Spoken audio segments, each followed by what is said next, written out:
प्रसारण। उपराष्ट्रपति एम वेंकैया नायडू के कार्यकाल के 3 साल पूरा होने के अवसर पर दिल्ली स्थित उपराष्ट्रपति आवास में एक पुस्तक का विमोचन किया गया।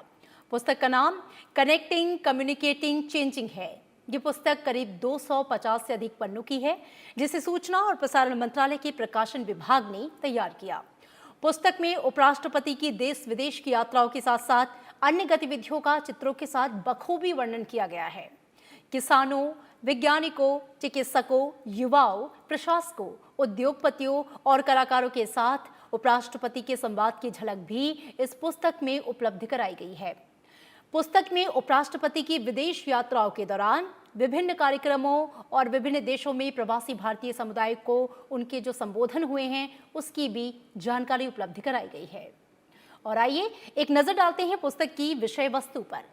कृषि एक ऐसा विषय है जो कि उपराष्ट्रपति के दिल के बेहद करीब है। उनका मानना है कि कृषि को और अधिक उन्नत बनाकर राष्ट्रीय लक्ष्यों को हासिल किया जा सकता है। उपराष्ट्रपति बार बार इस बात को कहते हैं कि कृषि के विकास को प्रभावित करने वाले मुद्दों को हल करने के लिए ठोस कदम उठाने की जरूरत है। साथ ही कृषि पर निर्भर लोगों के जीवन स्तर की गुणवत्ता को भी बढ़ाने की बेहद जरूरत है। उन्होंने हमेशा से फसलों के पैटर्न में विविधता लाने और उनके फायदे पर जोर दिया है। पुस्तक में भी इन बातों का बखूबी वर्णन किया गया है। इसके लिए उनका ये मानना है कि किसानों को समय पर पर्याप्त ऋण, सस्ती भंडारण सुविधा, प्रौद्योगिकी सहायता और बाजारों तक व्यापक पहुंच को संभव बनाने की जरूरत है। उपराष्ट्रपति का मानना है कि भविष्य में कृषि के क्षेत्र में बड़े स्तर पर नए युवा कृषि उद्यमी उभर कर सामने आएंगे। कृषि पर आधारित आय को बढ़ाने के लिए उपराष्ट्रपति ने किसानों को डेयरी, पोल्ट्री, मत्स्य पालन जैसी गैर कृषि गतिविधियों को बढ़ावा देने और खाद्य प्रसंस्करण इकाइयों की स्थापना की संभावनाओं का पता लगाने के लिए हमेशा प्रोत्साहित किया है। इसके अलावा उपराष्ट्रपति ने वैज्ञानिकों और शिक्षाविदों, किसानों और छात्रों के साथ विभिन्न क्षेत्रों के प्रमुख पेशेवरों के साथ भी कई बार उन्होंने संवाद किया है। उन्होंने भाषा, संस्कृति, कृषि, सार्वजनिक जीवन और संसदीय लोकतंत्र पर 300 से ज्यादा आलेख भी लिखे हैं, जो कि 10 से ज्यादा भाषाओं में प्रकाशित हुए हैं। उपराष्ट्रपति का भारतीय संस्कृति के प्रति गहरा लगाव है। भारतीय संस्कृति और ऐतिहासिक विरासत से भी उपराष्ट्रपति का जो लगाव है वो उनकी इस पुस्तक में साफ तौर पे दिखाई देता है। उन्होंने छात्रों और युवाओं से हमेशा भारत की गौरवशाली वैज्ञानिक परंपराओं और उपलब्धियों के साथ जुड़ने और उन्हें बढ़ावा देने का आह्वान किया। भारतीय संस्कृति और ऐतिहासिक विरासत से उपराष्ट्रपति नायडू का गहरा लगाव उस वक्त भी देखने को मिला जब उन्होंने इस साल गुरुदेव रविंद्रनाथ टैगोर के घर की यात्रा की और रविंद्रनाथ टैगोर मेमोरियल व्याख्यान में भाषण दिया। उपराष्ट्रपति ने रण उत्सव और थिरुवैयूर में त्यागराज आराधना का भी उद्घाटन किया। वे मंडला में आयोजित आदि महोत्सव और वर्कला में आयोजित 87वें शिवगिरी तीर्थांडनम के साथ ही 66वें राष्ट्रीय फिल्म पुरस्कार समारोह में भी बतौर मुख्य अतिथि शामिल हुए थे। उपराष्ट्रपति ने छात्रों और युवाओं के साथ हमेशा संवाद बनाए रखा है। उन्होंने अक्सर कार्यक्रमों में छात्रों और युवाओं को संबोधित करते हुए प्राचीन भारत की गौरवशाली वैज्ञानिक परंपराओं, गणित, खगोल विज्ञान, धातु विज्ञान, चिकित्सा, वास्तुकला जैसे क्षेत्रों में हासिल ऐतिहासिक उपलब्धियों के बारे में चर्चा की है। साथ ही उन्हें इन क्षेत्रों में नए पथ प्रदर्शक अनुसंधान करने के लिए प्रेरित भी किया है।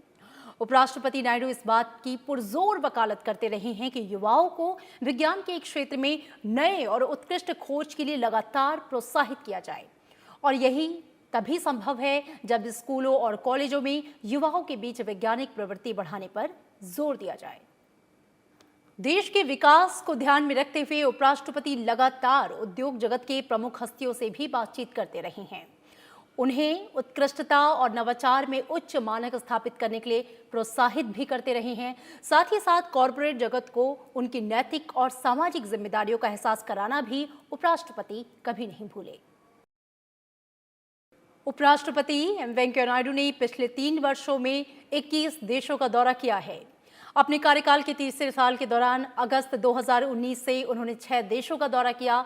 इनमें 3 बाल्टिक देशों लिथुआनिया, लातविया और एस्टोनिया के साथ ही 2 अफ्रीकी देश कोमोरोस और सिएरा लियोन शामिल हैं। उन्होंने अजरबैजान में आयोजित गुटनिरपेक्ष आंदोलन के शिखर सम्मेलन में भारतीय प्रतिनिधिमंडल का नेतृत्व भी किया। राष्ट्रों के प्रमुखों के साथ अपनी व्यक्तिगत बैठकों में और प्रतिनिधिमंडल स्तर की बातचीत में उपराष्ट्रपति ने दुनिया के सभी देशों के साथ सौहार्दपूर्ण मैत्री संबंध और आपसी सहभागिता स्थापित करने के भारत के दृष्टिकोण को सामने रखा। उन्होंने भारत के वैश्विक दृष्टिकोण को रेखांकित करते हुए हमेशा इस बात पर जोर दिया है कि भारत दुनिया के सभी देशों के लोगों को एक वृहद वैश्विक परिवार के सदस्य के रूप में देखता है। अपनी सभी विदेशी यात्राओं के दौरान उपराष्ट्रपति ने भारतीय प्रवासियों से मुलाकात की है और उन्हें संबोधित भी किया है। उपराष्ट्रपति ने उन्हें भारत में हो रहे विकास के कार्यों से अवगत कराया, साथ ही इसमें योगदान करने के लिए भी आमंत्रित किया। कोमोरोस सरकार ने उपराष्ट्रपति नायडू को कोमोरोस के सर्वोच्च नागरिक सम्मान the order of the green crescent से सम्मानित किया। 11 अगस्त 2017 को एम वेंकैया नायडू ने भारत के उपराष्ट्रपति और राज्यसभा के सभापति का पदभार संभाला। 4 दशक लंबे राजनीतिक और 3 दशक के संसदीय अनुभव संपन्न एम वेंकैया नायडू को राज्यसभा सभापति के रूप में आने वाली चुनौतियों और जन अपेक्षाओं का आभास था। दृढ़ता और मेहनत के साथ सभापति एम वेंकैया नायडू की नीति रंग लाई। राज्यसभा ने 2019 में हुए 249वें सत्र के दौरान 105% उत्पादकता के साथ एक नया इतिहास रच दिया। इसके बाद ऐतिहासिक 250वें सत्र के दौरान भी करीब 100% उत्पादकता रही। संविधान के 70 साल के खास मौके के साथ ही राज्यसभा का 250वां सत्र और भी ज्यादा यादगार बन गया। राज्यसभा के 250वें सत्र पर डाक टिकट और विशेष स्मारक सिक्का जारी हुआ। सभापति ने इस बदलाव के लिए पूरे सदन को श्रेय दिया। साथ ही ये सुझाव भी दिया कि सदन के सुचारू संचालन के लिए इसे ही स्थायी स्वरूप बना लें। कोरोना महामारी के दौरान भी उपराष्ट्रपति पूरी तरह से सक्रिय रहे।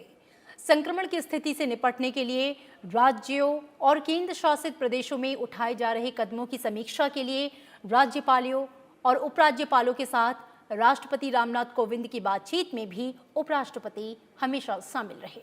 उन्होंने उन विश्वविद्यालयों के कुलपतियों के साथ वीडियो कॉन्फ्रेंसिंग के जरिए बातचीत भी की जिनके कुलाधिपति वे हैं। उपराष्ट्रपति ने इस मुश्किल घड़ी में लोगों की परेशानियों और चिंताओं को कम करने के लिए मिशन कनेक्ट भी चलाया। उन्होंने अपने दोस्तों, शिक्षकों, सहयोगियों, पुराने और नए परिचितों, रिश्तेदारों, सांसदों, आध्यात्मिक नेताओं और पत्रकारों का हालचाल जानने और विचारों का आदान प्रदान करने के लिए सैकड़ों फोन कॉल किए। उपराष्ट्रपति ने सभी धर्मों के प्रमुख आध्यात्मिक गुरुओं के साथ बातचीत की और इन सब के बीच उपराष्ट्रपति एम वेंकैया नायडू आंध्र प्रदेश के उदयगिरी के लोगों के साथ भी लगातार जुड़े रहे, जहां से उन्होंने अपने विधायी सफर की शुरुआत की थी। इसके अलावा उपराष्ट्रपति अनेक अखबारों में अलग अलग भाषाओं में आर्टिकल लिखकर लोगों को ये बताते रहे कि इस महामारी से कैसे निपटना है। देश में बढ़ते कोरोना संकट के बीच उपराष्ट्रपति ने स्वेच्छा से अपनी तनख्वाह का 1 साल के लिए 30% की कटौती का प्रस्ताव दिया है। उपराष्ट्रपति एम वेंकैया नायडू के कार्यकाल के 3 साल पूरा होने के अवसर पर दिल्ली स्थित उपराष्ट्रपति आवास में कनेक्टिंग, कम्युनिकेटिंग, चेंजिंग पुस्तक का विमोचन किया गया। आइए सुनते हैं इस मौके पर उपराष्ट्रपति ने क्या कहा। I now come to my role as the chairman of Rajya Sabha with the hope to share with you some numbers to know if anything has changed during the last 3 years. In our polity, the public discourse on many issues is not often based on evidence. This applies to the debate and the functioning of the parliament, including the Rajya Sabha. Last year, I have commissioned, I told my officers, senior officers, to make an analysis of the functioning of the Rajya Sabha since it came into being in 1952. This first of its kind effort to read some major revelations. Out of the last 68 years, the governments of the day did not have a majority in Rajya Sabha.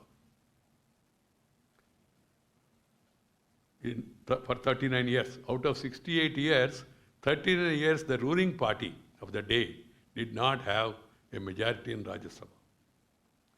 Including a stretch of last 31 years, the governments of the day did not have a majority.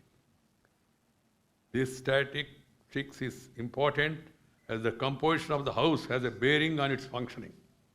The time spent on passing the government bills have remained almost the same over the years. However, the time spent on ensuring the accountability of the executive of the day through instruments including question hour has shown a disturbing declining trend over the years. The time spent on the deliberative functioning of the House has been increasing, reaching a record high of 36% of the total time of the House, now as against 28% during 2004 and 14. With our corrective efforts, we could take it to 36%. The discussing about various legislation. More importantly, the productivity of the House has been steadily declining over the last 25 years. To further illustrate this declining productivity, Rajya Sabha has clocked annual productivity of 100% only once in 1999 during the last 20 years. As a member of the Rajya Sabha for 19 years, I am aware of the limitations and the frustration of large section of the House over persistent disruptions. As the chairman, I ventured over the last 3 years to make a difference by adopting different ways of outreach to all concerned, including groups, parties, individually, collectively also. Since assuming the office of chairman of Rajya Sabha, I have presided over 8 sessions, beginning with the 244th session. The average productivity of the House during this period comes to 65.50%. Session-wise, 4 of the 8 sessions have clocked a good productivity. It was 73% during the 246th session, 104% during the 249th session, 99% during the historic 250th session, and 76% during the last 251st session. As you know, the last 3 years, the Rajya Sabha functioned for over 1 year under the shadow of elections.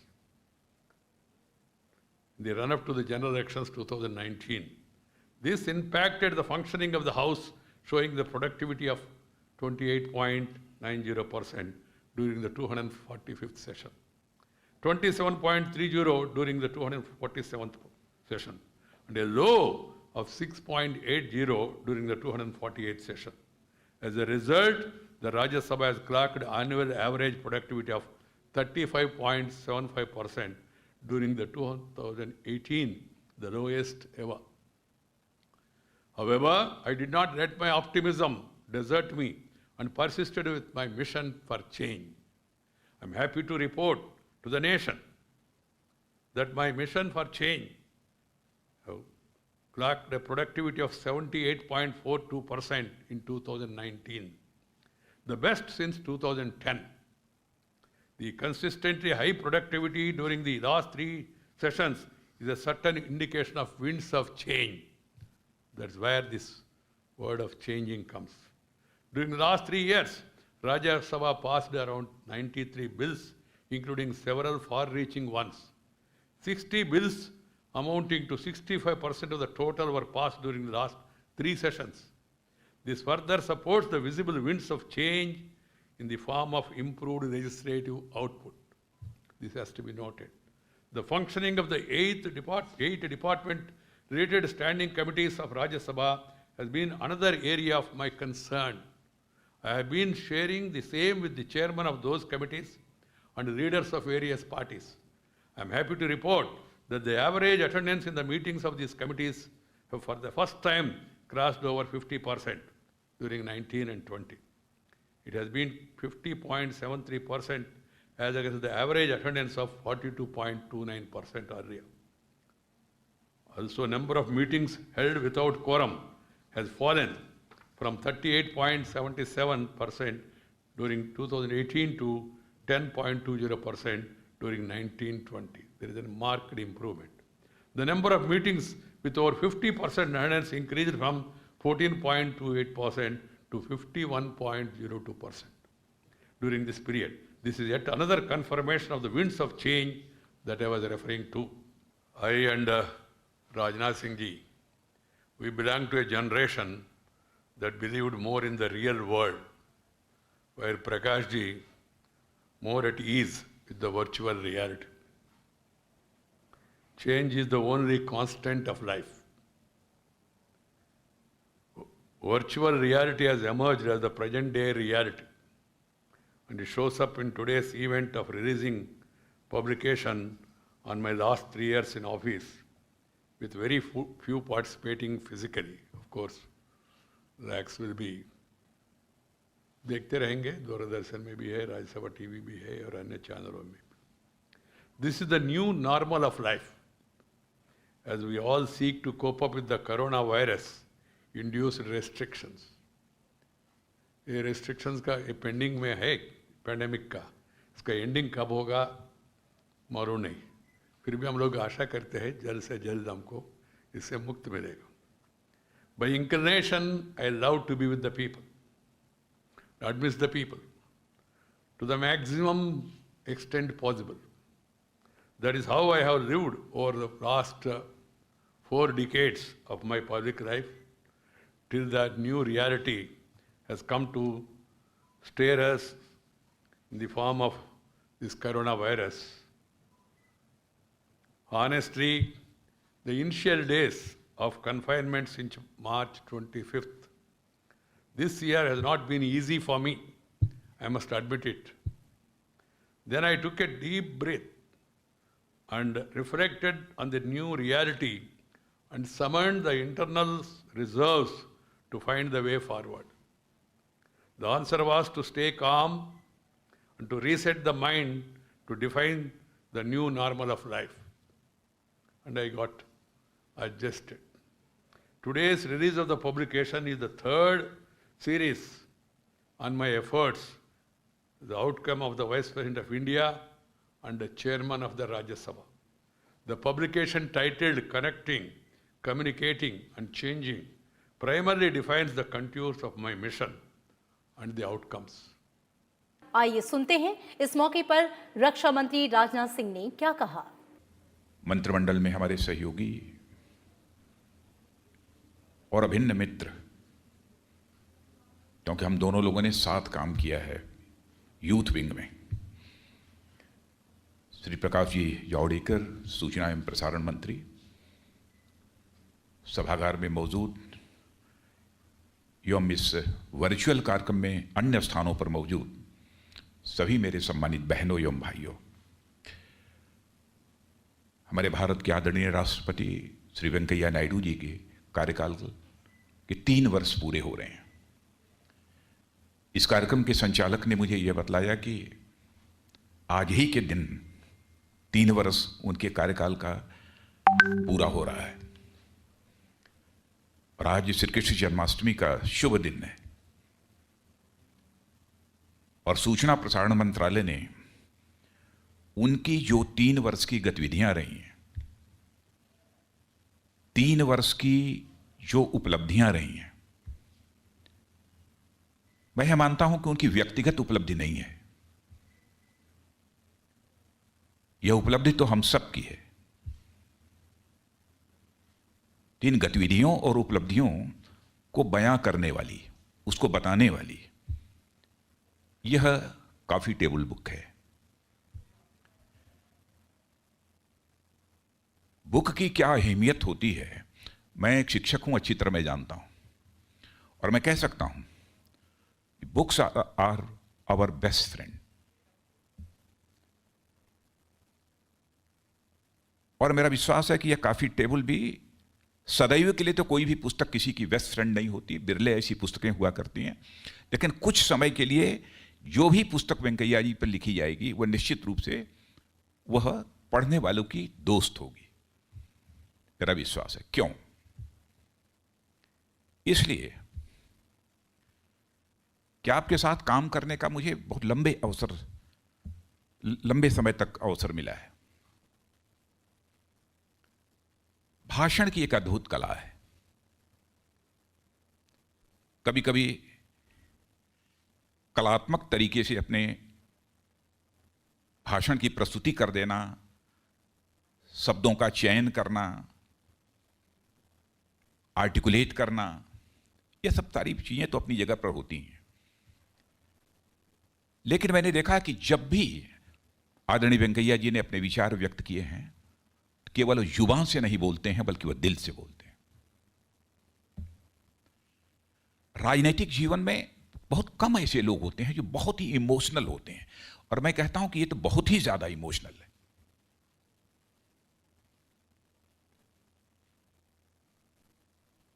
और इनके भाषण में इनके भावनाओं की अभिव्यक्ति,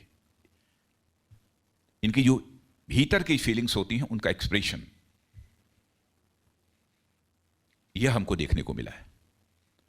राजनीतिक क्षेत्र में काम करते हुए भी मैंने महसूस किया है कि हमारे आदरणीय वेंकैया नायडू जी सचमुच कितने भावुक व्यक्ति हैं। एक बार मेरे साथ की घटना है, हमसे कुछ थोड़ी बहुत गुस्ताखी हो गई थी।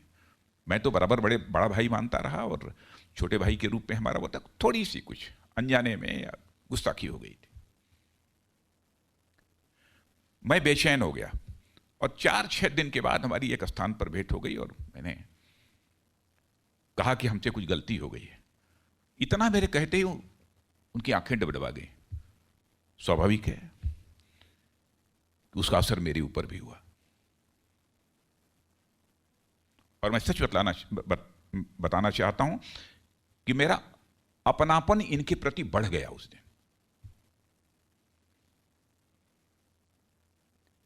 तो जो अच्छा भाषण देने वाला भी हो और भावुक भी हो, इमोशनल भी हो, निश्चित रूप से उनके भाषण रुचिकर होंगे, पढ़ने में लोगों का मन लगेगा। इसीलिए मैंने कहा ना कि यह काफी टेबल बुक जाएगी, ऐसा एक बार देखने के बाद कोई एकदम बिल्कुल उसको अलमारी में बंद कर देगा तो कहीं बाहर फेंक देगा, ऐसा नहीं है। कुछ समय के लिए रखेगा, समय समय पर जब अवसर मिलेगा तो उसे निश्चित रूप से वह देखेगा। और वैसे कोई जनरेशन सबसे बड़ी गिफ्ट जो दूसरे जनरेशन को देती है वो एक अच्छी पुस्तक की होती है। The greatest gift one generation can give to another is a good book. तो लंबे समय तक ये पुस्तक रहेगी, मेरा ऐसा विश्वास है। इसलिए विश्वास है, मैंने अभी पूरा देखा नहीं है, लेकिन विश्वास मेरा इसलिए है कि भाषण की अद्भुत कला है। उपराष्ट्रपति एम वेंकैया नायडू के कार्यकाल के 3 साल पूरा होने के अवसर पर उपराष्ट्रपति आवास में कनेक्टिंग, कम्युनिकेटिंग, चेंजिंग पुस्तक का विमोचन किया गया। आइए सुनते हैं इस मौके पर सूचना और प्रसारण मंत्री प्रकाश जावड़ेकर ने क्या कहा। शायद ही किसी नेता का इस तरह से आवाज का उनको जो देन है वो दिखती है और उसका प्रभाव पड़ता है, और इसलिए दोनों का स्वागत करते हुए मुझे बहुत आनंद हो रहा है। ये किताब आप पढ़ेंगे, सभी पढ़ेंगे, क्योंकि इस किताब में और इसके साथ हम ई बुक भी दे रहे हैं।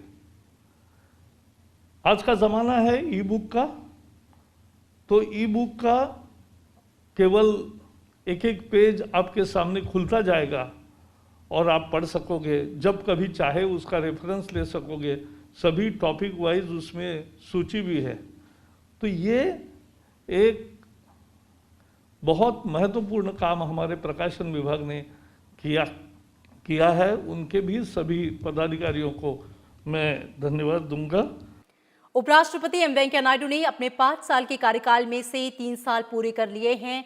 बीते 3 साल में उन्होंने देश के हर हिस्से का दौरा किया, युवाओं, छात्रों और किसानों से जुड़े समारोह में हिस्सा लिया और विभिन्न मुद्दों पर अहम सुझाव दिए। देश के सबसे अनुभवी नेताओं में शुमार एम वेंकैया नायडू ने उपराष्ट्रपति पद के 3 साल के कार्यकाल में उल्लेखनीय रिकॉर्ड बनाए हैं। इस दौरान उपराष्ट्रपति वेंकैया नायडू ने 300 से ज्यादा व्याख्यान, 70 दीक्षांत समारोह, 71 किताबों का विमोचन और 72 पुरस्कार समारोहों समेत 800 से ज्यादा कार्यक्रमों में भाग लिया। उपराष्ट्रपति ने 250 से अधिक संस्थानों का दौरा किया और देश भर के लगभग सभी राज्यों के छात्रों के साथ विस्तार से बातचीत की। उन्होंने भाषा, संस्कृति, कृषि, सार्वजनिक जीवन और संसदीय लोकतंत्र पर 300 से ज्यादा आलेख भी लिखे, जो 10 से ज्यादा भाषाओं में प्रकाशित हुए। इनके अलावा उपराष्ट्रपति ने समसामयिक घटनाओं और ज्वलंत मुद्दों पर ट्विटर और फेसबुक के जरिए विचार प्रकट कर सोशल मीडिया पर सक्रियता लगातार बनाए रखी। उन्होंने भारतीय सॉफ्टवेयर विशेषज्ञों द्वारा अपनी तरह का पहला घरेलू सोशल मीडिया ऐप अलाइनमेंट भी लॉन्च किया। कोरोना महामारी के दौरान भी उपराष्ट्रपति पूरी तरह से सक्रिय रहे। संक्रमण की स्थिति से निपटने के लिए राज्यों और केंद्र शासित प्रदेशों में उठाए जा रहे कदमों की समीक्षा के लिए राज्यपालों और उपराज्यपालों के साथ राष्ट्रपति रामनाथ कोविंद की बातचीत में भी उपराष्ट्रपति शामिल रहे। उन्होंने उन विश्वविद्यालयों के कुलपतियों के साथ वीडियो कॉन्फ्रेंसिंग के जरिए बातचीत भी की जिनके वो कुलाधिपति हैं। उपराष्ट्रपति ने इस मुश्किल की घड़ी में लोगों की परेशानियों और चिंताओं को कम करने के लिए मिशन कनेक्ट भी चलाया।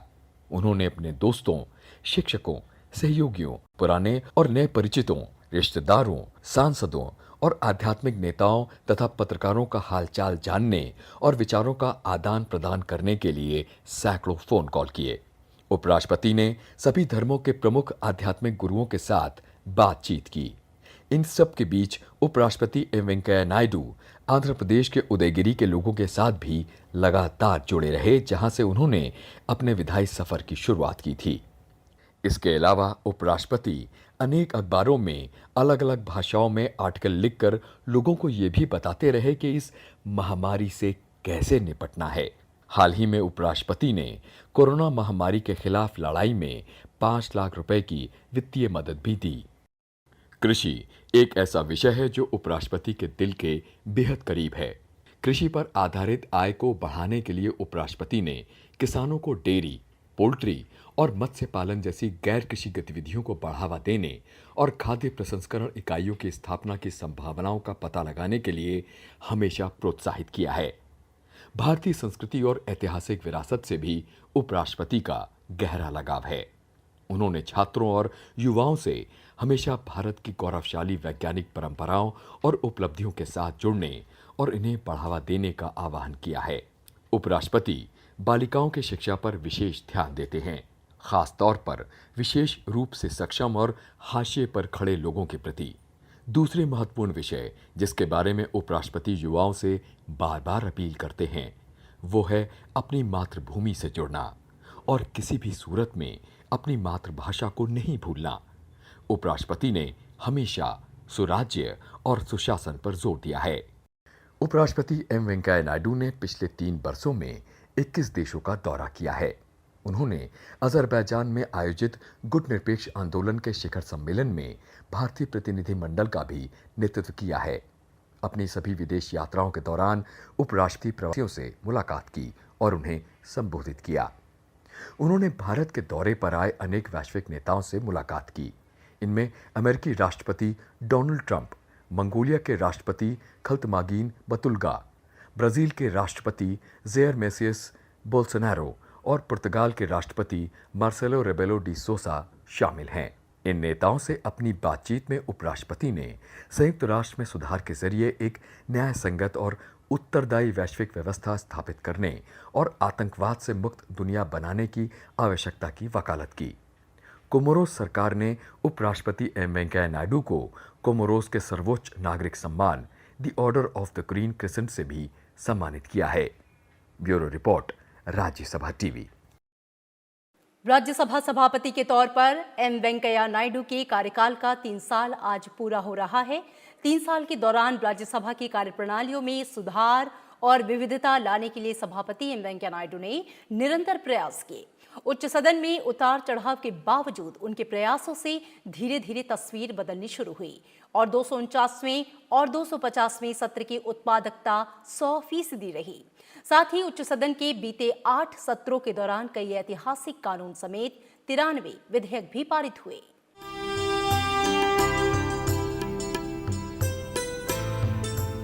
मैं एम वेंकैया नायडू ईश्वर की शपथ लेता हूं कि 11 अगस्त 2017 को एम वेंकैया नायडू ने भारत के उपराष्ट्रपति और राज्यसभा के सभापति का पदभार संभाला। 4 दशक लंबे राजनीतिक और 3 दशक के संसदीय अनुभव संपन्न एम वेंकैया नायडू को राज्यसभा सभापति के रूप में आने वाली चुनौतियों और जन अपेक्षाओं का आभास था। 243वें सत्र के आखिरी दिन सभापति के रूप में पहले भाषण में ही उन्होंने उच्च सदन के कामकाज की लगातार गिरती उत्पादकता और घटती बैठकों को लेकर अपनी चिंताओं को जाहिर कर दिया।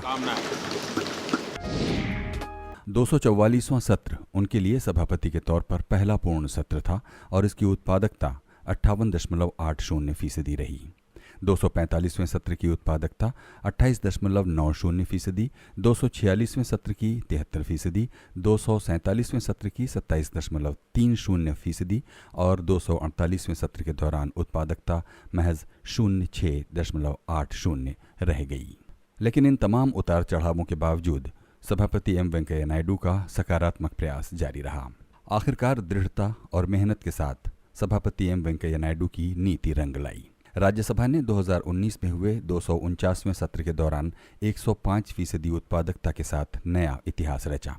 इसके बाद ऐतिहासिक 250वें सत्र के दौरान भी करीब 100% उत्पादकता रही। संविधान के 100 साल के मौके के साथ राज्यसभा का 250वां सत्र और यादगार बन गया। राज्यसभा के 250वें सत्र पर डाक टिकट और विशेष स्मारक सिक्का भी जारी हुआ। सभापति ने इस बदलाव के लिए पूरे सदन को श्रेय दिया। साथ ही ये सुझाव भी दिया कि सदन के सुचारू संचालन के लिए इसे ही स्थायी स्वरूप बना लें। बीते 3 वर्षों में राज्यसभा की औसत वार्षिक उत्पादकता 63% रही। सदन के बीते 8 सत्रों के दौरान सभापति एम वेंकैया नायडू की अध्यक्षता में मुस्लिम महिला विवाह अधिकार संरक्षण विधेयक 2019, जम्मू और कश्मीर पुनर्गठन विधेयक 2019, नागरिकता संशोधन विधेयक 2019 और संविधान का 126वां संशोधन विधेयक 2019 समेत 93 विधेयक पारित हुए। उन्हीं के प्रयासों का नतीजा रहा कि राज्यसभा की स्थापना के 67 साल बाद 250वें सत्र में पहली बार सदन में संथाली में भाषण दिया गया और 291वें सत्र में पहली बार कोंकणी में वक्तव्य दिया गया। सभापति एम वेंकैया नायडू ने सदन के सुचारू संचालन के साथ राज्यसभा के तहत आने वाली 8 विभाग संबंधी स्थायी समितियों पर भी खास निगाह रखी। 1993 में विभाग संबंधी संसदीय स्थायी समितियों की स्थापना के बाद पहली बार उन्होंने उनकी कार्यप्रणाली की समीक्षा की। सभापति के प्रयासों से 2019-20 में राज्यसभा की 8 विभाग संबंधी स्थायी समितियों की 98 बैठकों में उपस्थिति 50.73% दर्ज हुई और पहली बार 50% का आंकड़ा पार हुआ। उन्होंने ही पहली बार उच्च सदन के कामकाज के विश्लेषण के लिए इस पर विस्तृत शोध के निर्देश भी दिए। सभापति एम वेंकैया नायडू की ओर से दिए जा रहे प्रोत्साहन से राज्यसभा टेलीविजन की लोकप्रियता बढ़ी। 10 लाख से 47 लाख यूट्यूब सब्सक्राइबर तक पहुंचने वाली महत्वपूर्ण उपलब्धियां 2017 से 2020 की अवधि में ही प्राप्त हुईं। Bureau report, Rajya Sabha TV. उपराष्ट्रपति और राज्यसभा के सभापति के रूप में एम वेंकैया नायडू का ये 3 साल का सफर बेहद ही महत्वपूर्ण और उपलब्धियों से भरा रहा है। और आज जिस पुस्तक का विमोचन हुआ है, कनेक्टिंग, कम्युनिकेटिंग और चेंजिंग, इस पुस्तक में इस 3 साल के सफर का बखूबी चित्रण किया गया है। इसी के साथ इस खास पेशकश में इतना ही। आगे देखिए उपराष्ट्रपति के 3 साल के कार्यकाल के अवसर पर राज्यसभा टीवी का विशेष कार्यक्रम।